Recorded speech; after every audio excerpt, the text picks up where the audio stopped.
Hi అండి, వాళ్ళ పండుమిరపకాయ పచ్చడి చేస్తున్నాను. నేను ఎలా చేస్తానో చూడండి. ఎందుకంటే పండుమిరపకాయలు ఇవి చాలా ఘాటుగా ఉంటాయి, అందుకనేసి కొంచెం వాడిపోయినట్టున్నాయి. నాకు కొంచెం జలుబు చేసి చేయలేకపోయాను, అందుకనేసి ఒక 2 days అయింది. అయినా పర్లేదు, బాగుంటాయి. నేను పండుమిరపకాయ పచ్చడి చేస్తున్నానండి, చూసేయండి.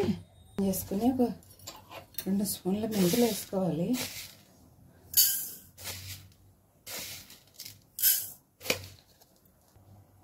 ఇలా దోరగా వేయించేసుకోవాలి.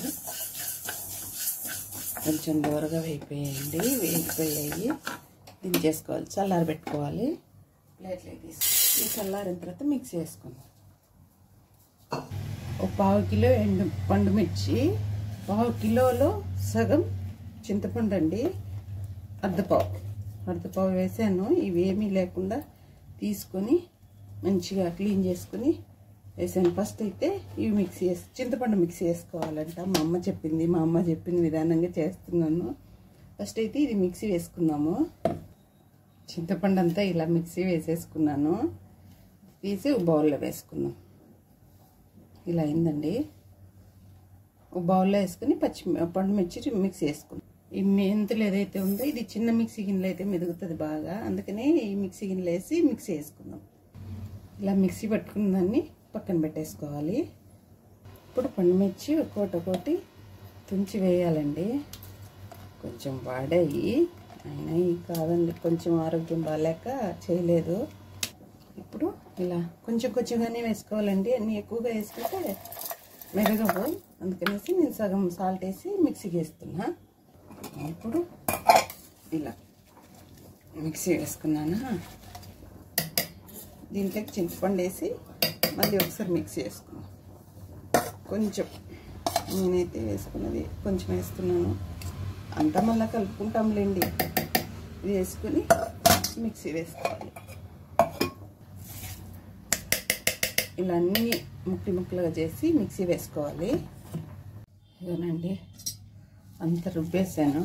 డ్రై అయిపోయింది కదా, కొంచెం మిరపకాయలు డ్రై అయిపోయినాయి కదా, అందుకే కొంచెం ఆయిల్ వేసి మిక్సీ వేసాను. ఎందుకంటే చాలా రోజులు కడిగి ఆరబెట్టి అట్లే పెట్టాను. మా అమ్మోళ్ళు అయితే గుంటి కింద రుబ్బి పెడతారు. వాళ్ళకి చేతులు మంట ఎత్తుకోమంటే నాకైతే మంట అనిపిస్తుందండి. ఇలా అంతా తీసుకున్న తర్వాత ఇంత ఇలా అయిందండి. ఇప్పుడు 2 స్పూన్ల మెంతిపిండి ఆడించుకుందాం కదా, అది వేసుకొని కలుపుకోవాలి. ఇప్పుడు అంతా ఇలా కలుపుకోవాలి. కొంచెం గట్టిగా ఉంది, ఏం కాదు. కొంచెం పసుపు వేసుకోవాలి. కొంచెం పసుపు వేసుకుని కలుపుకోవాలి.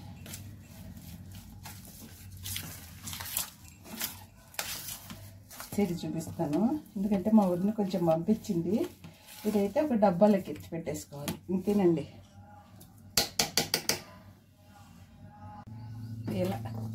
ఇలాంటి డబ్బాలోకి ఎత్తి పెట్టేసుకొని ఫ్రిడ్జ్లో పెట్టుకుంటానండి. ఎన్ని రోజులైనా బాగుంటుంది. పెట్టుకుంటున్నాను నేను. ఊర్లోనూ అమ్మ అప్పటికప్పుడు బయలుదేరి వచ్చాము, అందుకనేసి అనిపించలేదు. ఇదండి పండుమిరపకాయ పచ్చడి, చాలా బాగుంది. మూతేసి ఫ్రిడ్జ్లో పెట్టేసుకోవడమేనండి. ఇప్పుడు మా వదిన పంపించింది, పోపు వేస్తాను. ఇదండి మా వదిన పంపించింది, దీంట్లోకి పోపు వేయాలి. ఇప్పుడు పోపు వేసేసి, పోపు వేసింది, నేను ఉల్లిపాయలు కలుపుకుంటా. ఇదేనండి, ఊరితే ఇలా అవుతుంది. ఊరలేదు కాబట్టి నాది ఇట్లా గట్టిగా ఉంది. ఊరితే ఇలానే అవుతుంది.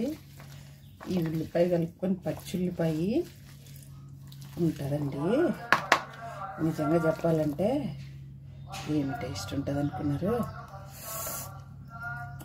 తింటుంటేనే నోరు ఊరుతుంది, చూస్తుంటేనే ఇంక తింటే ఎలా ఉంటుందో. నెయ్యి వేసుకొని తింటే ఉంటుందండి. ఇదే ఇలాగా పోపు వేసుకొని ఇలా వేసుకొచ్చి మా వదిన అడిగితే వేసాను అన్నది, అందుకని నేను వేయలేదు. ఇంకా ఒట్టి కలుపుకొని అన్నంలో నెయ్యి వేసుకొని తింటే వేడి అన్నంలో సూపర్గా ఉంటుంది. ఉంటానండి, బాయ్.